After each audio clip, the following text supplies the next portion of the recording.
इन चुनाव में और खासतौर पर महागठबंधन ने बेहतर प्रदर्शन किया?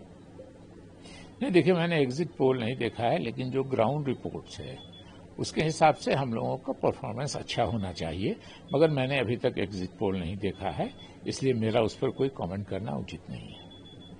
लेकिन आप एक लंबे अरसे से पार्टी में रहे हैं सर, कैसा किस तरह का प्रदर्शन महागठबंधन ने किया आपको जमीन? नहीं, अभी कैसे, जब तक रिजल्ट नहीं आए हम लोगों ने, हमारी पार्टी के लोगों ने, मैं तो स्वास्थ्य कारणों से नहीं गया था, मगर हमारी पार्टी के लोगों ने वहाँ अच्छा काम किया और हम उम्मीद करते हैं कि अच्छा होगा। लेकिन अब एग्जिट पोल आ रहा है, अब तो चुनाव समाप्त है, इसलिए मेरा कुछ उस पर बगैर एग्जिट पोल देखे या बगैर कोई ग्राउंड लेवल से जानकारी प्राप्त किए मेरा बोलना अच्छा नहीं है। इस बीच आपने सर कांग्रेस पार्टी को त्याग पत्र भेजा है, क्यों आखिरकार ये आपको करना पड़ा? देखिए, मैंने लिखा है कि मैं दुखी मन से भेज रहा हूं, ये आपस का हम लोगों का मेरी पार्टी के कुछ नेताओं का और मेरे मतभेद की वजह कर हुआ है, लेकिन मैंने ये भी लिखा है साथ में कि मैं पार्टी की नीतियों और सिद्धांतों का शुभचिंतक बना रहूंगा। मैं सदस्यता से मैंने त्यागपत्र दिया है, पार्टी की नीतियों और सिद्धांतों से मेरा कोई विरोध नहीं। आपने कहा स्वास्थ्य कारणों से आप कैंपेनिंग नहीं कर पाए, क्या वो स्वास्थ्य कारण एक नाराजगी भी थी?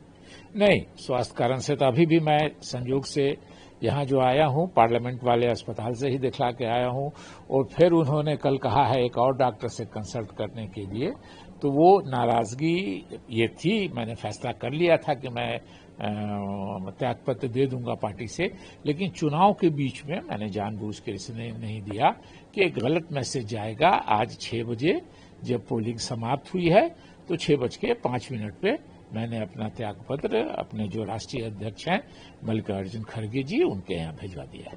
सर, तमाम महागठबंधन और आपके बड़े नेता इस बात को कह रहे हैं बार बार कि हम लोग जीत दर्ज करने जा रहे हैं बिहार चुनाव में, लेकिन इस बीच उनकी पार्टी से एक बड़े नेता इस तरह से इस्तीफा दे दें, आपको नहीं लगता कि इससे पार्टी और कमजोर होती है, या आपके कुछ मनभेद था या मतभेद था जिसको सुलझाया नहीं गया सही समय रहते? नहीं, देखिए, ये दोनों अलग अलग चीजें हैं। चुनाव लड़ने की जहां तक बात है, वहां हम अपनी नीतियों और सिद्धांतों पर हमारे पार्टी के नेता लड़े। मैं भी अभी तक खुद को मैंने त्यागपत्र दे दिया है सदस्यता से, लेकिन शुभचिंतक तो मैंने कहा है कि मैं जीवन भर उन नीतियों का और उन पॉलिसीज का, उस आइडियोलॉजी का शुभचिंतक रहूंगा। तो हम समझते हैं कि उनसे जो बन पड़ा होगा उन्होंने किया होगा। अभी रिजल्ट आया नहीं है, अभी रिजल्ट आने में 3 दिन बाकी है। एग्जिट पोल कभी काफी समय गड़बड़ भी होता है। 2015 में तो सारे एग्जिट पोल हम लोग को दिखला रहे थे कि हम हार रहे हैं, उसी बिहार से हम जीत गए थे। इसलिए ये कहना अभी मुश्किल है, भी आने दीजिए तब फिर बात करेंगे। सर, मैं एक चीज आपसे जानना चाहता हूँ, ये जो नाराजगी आपकी है ये आपकी हाईकमांड पे से है या राज्य स्तर पे? नहीं, देखिए, नाराजगी के बाद लोकल एडजस्टमेंट की बात है, लोकल लोगों से बात हुई है, और हाईकमांड के ही अपॉइंट किए हुए लोग होते हैं लोकल लेवल पे, कोई अपने से तो बन नहीं जाता है। तो स्वाभाविक है कि पार्टी में एक एडजस्टमेंट नहीं हो पाया, जिसकी वजह से है। वैसे मैंने पहले ही, आज से 3 साल पहले ही ऐलान कर दिया था कि मैं कोई जीवन में अब चुनाव नहीं लड़ूंगा। मेरे बच्चे चुनाव नहीं लड़ेंगे, वो सब बाहर हैं, वो कोई राजनीति में इंटरेस्टेड नहीं है, ये भी मैंने कह दिया था। लेकिन उसके बाद भी कुछ बातें हुई हैं, वो बात करेंगे।